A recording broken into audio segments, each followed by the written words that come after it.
The Guiding Light, presented by Pure Digestible Crisco Oil, a vegetable oil without a heavy, oily taste.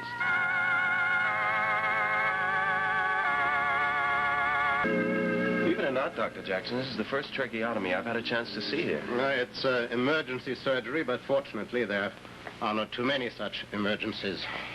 You know, I've become very interested in surgery concerning the neck. I was thinking perhaps maybe someday I might specialize in that area. I was reading in a surgical journal last night about a thyroidectomy. It was fascinating. Now, that is surgery. Not that I mean that it is too difficult, but it certainly is tricky, don't you think so, Dr. Werner? Yes, sir. You have to be very careful removing the thyroid, or you might damage the laryngeal nerves. You also have to be careful not to remove all of the thyroid. Don't you, Dr. Jackson? That is correct. Some tissue should always be left because the body continues needing thyroxine. Now, are you really particularly interested in this operation, Dr. Bauer? Oh, yes, I am, sir. Well, I think there is a thyroidectomy coming up on our schedule next week, isn't there, Dr. Werner? Yes, sir, there is. Well, since you're so interested, I don't see any reason why you cannot first assist me in this surgery. Dr. Jackson, I'm also interested in that surgery. It's the type of operation I've had, well, limited experience in, and you told me I was going to first assist you. Well, I've changed my plans. Yes, I see you have. Dr. Jackson, I'm your senior resident. And I think I'm entitled to first consideration here. Now, come now, Doctor. You first assisted me on several of these thyroidectomies, and there will be other opportunities, but Dr. Bauer is new to it. He must start sometime. Yeah, but why does it have to be on my time, sir? Well, surely you don't mind letting Dr. Bauer have this valuable experience, too? Well, seeing that it's at my expense, quite frankly, Dr. Jackson, I do mind. But I see all the good it's going to do me. Excuse me.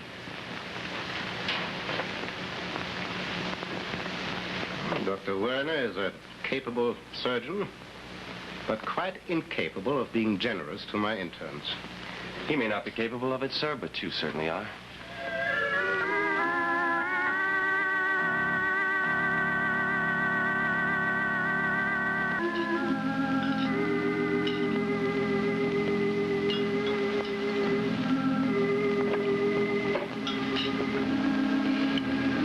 What's the matter, Joe?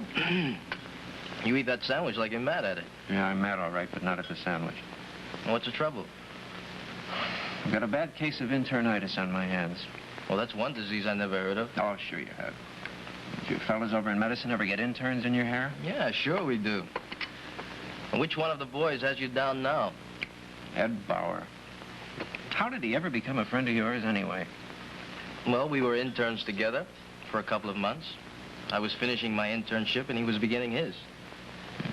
How good a friend is he? Just as good as you are. No more, no less. And that makes him a very good friend, I hope. Well, maybe I better not talk about him then. Why not? If Ed's bugging you in some way, maybe I can straighten it out. I like all my friends to be friends, Joe. Yeah. Well, that's going to take a little straightening out, all right. How come? Well, in the first place, he's dating Jackson's daughter. You know that. Well, what's the matter with that? You want to date her? No. Oh, well, I wouldn't mind, but no, that's not the point. My only interest in this hospital is surgery, not the chief surgeon's daughter. Well, that makes you and Ed Bauer two of a kind. I don't know any man more dedicated and more devoted to surgery than he is. But yes, but he's using Jackson's daughter to cut in on my surgery. Now, look, Jackson is so hopped up on this kid that he's going to let him first assist in an operation that I'm entitled to do. Come on, now. The senior surgeon is entitled to throw some bones to interns if he thinks they're talented. He thinks a lot of Ed Bauer's ability, so he's pushing him. Yeah, pushing me right out. Oh, look, everybody in the hospital knows Jackson's always wanted a son to mold into his own image. And a son-in-law can be molded, too, you know. Ed's got his cap set for Jackson, Jackson's got his cap set for Ed. And I've had it up to here with both of them. Joe, that's a good story. But I know Ed, and it isn't true. He takes pride in his ability, and he wants to go places only on his merits.